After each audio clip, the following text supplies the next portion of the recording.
अब तक ये बातें बीजेपी के अंदर तभी जुबान से ही कबूली जा रही थी कि योगी आदित्यनाथ की कार्यशैली के चलते यूपी का ब्राह्मण मतदाता बीजेपी से नाराज है और वो दूसरे विकल्प को तलाश रहा है।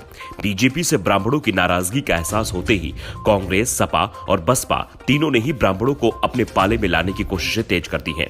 कोई ब्राह्मण सम्मेलन पर जोर दे रहा है तो कोई परशुराम के शरण में पहुंचकर खुद को सबसे बड़ा ब्राह्मण समर्थक साबित करने की कोशिश कर रहा है। चुनाव का ऐलान हो चुका है, इसलिए ब्राह्मणों की नाराजगी बीजेपी की चिंता बढ़ाने लगी है। दरअसल 2014 से लेकर अब तक यूपी में जितने भी चुनाव हुए हैं उसमें बीजेपी की जीत में सबसे बड़ा योगदान ब्राह्मणों का ही माना जाता है।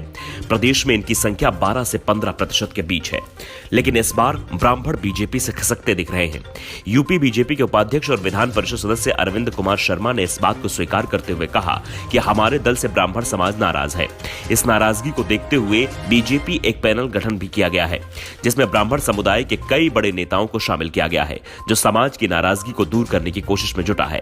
लेकिन जब शर्मा से सवाल किया गया कि यूपी में बीजेपी की ओर से अगला सीएम कौन होगा, तो वो कोई जवाब नहीं दे पाए। दरअसल यदि शर्मा योगी आदित्यनाथ का नाम लेते तो ब्राह्मणों की नाराजगी और ज्यादा बढ़ने की आशंका दिख रही है। ए.के. शर्मा खुद भी सीएम पद के उम्मीदवार हैं। उन्हें पीएम मोदी और गृह मंत्री अमित शाह का बेहद करीबी माना जाता है। ऐसे में बीजेपी की मुश्किल यह है कि चुनाव में वो कैसे ब्राह्मणों का समर्थन हासिल करे।